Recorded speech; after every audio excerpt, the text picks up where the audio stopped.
Today, we're talking about you as a business owner being the brand of your business, especially as a solopreneur or with a small team. If you have a smaller type of business, you will definitely be the face of your brand. So let's talk about that today and what that means for you.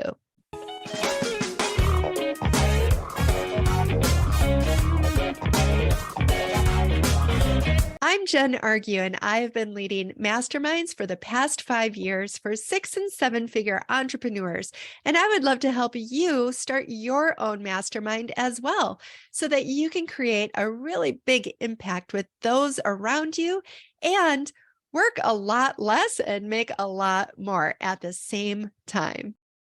So early in my business, I used to get a little nervous when I would post something in a Facebook group as a response to somebody else's comment about needing help with something, and then see a bunch of other people list responses as well that were in my same field or my same line of interest.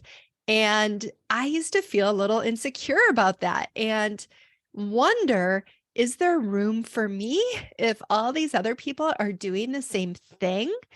And now I know, as a more seasoned business owner, that that is actually a good thing. When we see lots of other people doing something that we are interested in doing, that means that there's a demand for it. And very likely it's going to be very good for you. But in order for it to be very good for you, it's important for your personal brand to stand out. Because let's just imagine that there is a whole block of coffee shops.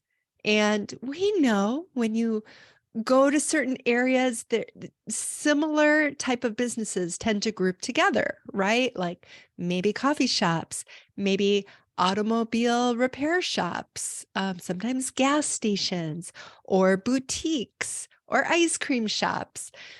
There tends to be a lot of the same thing in the same area, which is actually good because it brings the people with that demand together in the same spot, and you're kind of sharing each other's audiences, right? But if you think about, let's go back to our example of a coffee shop.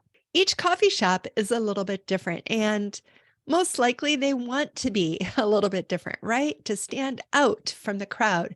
It might be that they have this identity as an old diner coffee shop, and you get your coffee in the diner mug, and it's kind of, it's from the big bun machine, and you can get scrambled eggs and toast with it, or muffins or donuts. And then there might be another coffee shop where they have more espresso machines and they serve it in a certain type of cup, and the lighting is different and the side dishes are different. Maybe it's croissants or some kind of unique croissants. I went to a coffee shop not too long ago and they had a croissant with Spam in it. That was amazing. I mean, like, so different, right? And of course I had to try it. Probably wasn't my favorite thing, but I was glad I tried it. I like to do that, try new foods and sample things. And then there might be another coffee shop that sells boba in their coffee, those little chewy, sweet pearls of tapioca. So there's all these different ways of making yourself stand out in a sea of the same industry, the same things that people are selling. So let's say you are a social media marketer and you want to stand out. What are some things that you are going to offer? What is the way you're going to present it? And let's talk about, just in general, you and who you are and the energy that you bring to your business, because all of that, when you're a smaller business, is a large part of your branding and part of your USP, which stands for unique selling proposition. And that just simply means what makes you special. So it's what makes you special that is going to either draw people to you or push them away from you. Not everybody wants boba in their coffee, and not everybody wants spam croissants. But for those people that like those things, they are going to be drawn there and become loyal customers. And the same is going to happen for you as well. Now, one of the problems that happens typically when people are starting their business is that they're not quite sure who they are. They might feel, and I felt this way, like, do I need to be a certain way to run a successful business? I see so and so being successful. Maybe I need to be like them. Or maybe my website needs to look like theirs. I remember way back in the day when I took B school that it was a very popular thing for everybody taking B school when they were designing their websites to want it to look like Marie Forleo's. And honestly, I'm not sure that that works. I'm pretty sure that doesn't work because Marie's website reflects Marie. And our websites need to reflect who we are and the energy that we have, the unique thing that we do, the opinions that we have, the voice that we use, our methods that we like, all these things need to be present on our websites to draw people to us or push them away, because the more we can be in a way just very polarizing, the better, because then the people who are drawn to us are going to be fiercely loyal. And what are the benefits of having an audience that's fiercely loyal? Well, they're going to very easily know how to talk about you behind your back in a good way. So oftentimes what you might hear is when somebody is talking about a business that they really love, they're probably going to tell the founder's story. Oh, they might say something like, I love this person. I've been following her for a long time. She used to be this, but then she had this happen to her, and that's why she's doing this now. And so you can see how knowing your founder's story is really important, because people love stories and people feel attached to you when they know your story, and they feel proud of being there in the beginning, especially if they were there in the beginning, or even if not, if they can relate to part of your story, they feel like you inspire them and they want to tell people about it. It's exciting to have a story to inspire people. So knowing all these things about how you can stand out is going to help launch your brand and build a community of fiercely loyal customers, and just not even customers, but even an audience who will someday become customers or share with their friends who might become customers someday. So as you think about being yourself, I want you to really think about what feels good to you. When you're trying to be somebody that you're not, even in the smallest sense, you're going to feel some type of disalignment or incongruity. And that incongruity is going to show up. It's going to show up as maybe procrastination.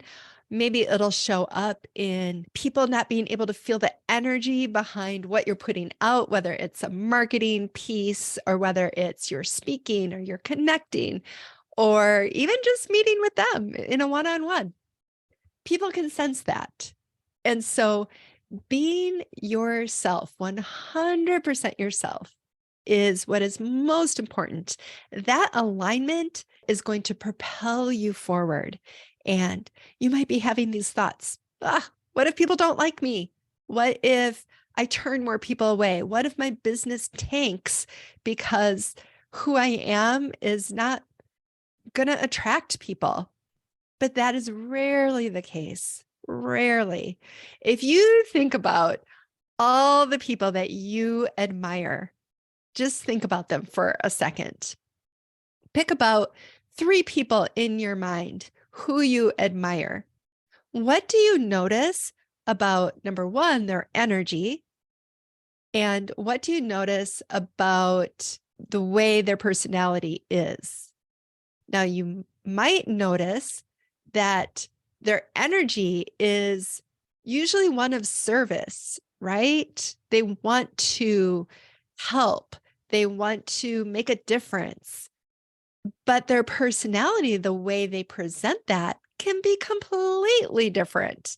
There are all different types of people's personalities out there who are successful. There is not one specific successful type of personality. There are introverts who are successful. There are extroverts who are successful. There are people who are smiley who are successful. There are people who never smile who are successful. The whole range is out there, and there's room for you. And the way I know that there's room for you is because there's only one you. And when you show up as yourself, you have no competition. There is nobody out there who can match you and what you do. And if you're putting yourself out there and you're gaining traction, you might be an inspiration to somebody else, and somebody else might try to be like you. Somebody else might try to copy you, whether it's your personality or your stories or your programs. But guess what? I guarantee those things are not going to be in alignment for them, which means they will not be successful at it. All those people who got Marie Forleo websites, I wonder if they were actually successful. I hope that those people, use that to help them get traction and some movement, some momentum. But I hope that they quickly adapted it to who they are, something that felt more aligned, that worked for them, because that's the only thing that's going to work for you. If I have seen it so many times that people have built a business that wasn't aligned, they maybe built things that was suggested by other people and they didn't process it through their own filters and ended up building something they didn't totally love because it wasn't completely aligned for them. And that will make you want to throw your business away. That will burn you out. That will make you not want to do your work and show up and serve. Instead, building a business that completely reflects you, what is in alignment with you and nobody else, is a way for you to let go of that feeling of comparison, of envy, of jealousy, of feeling self-doubt, lack of confidence, all those things that come with comparison, that thief of joy. All those things will slip away the more that you are in alignment with who you are in building a business based on your best self. So what are the components of that business? Like I mentioned before, it is knowing your founder story, knowing all your stories that only belong to you. That is also what's going to set you apart from a lot of Chat GPT generated copy.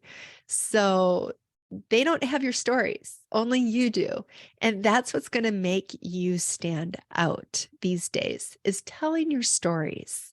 Second, what is your signature method?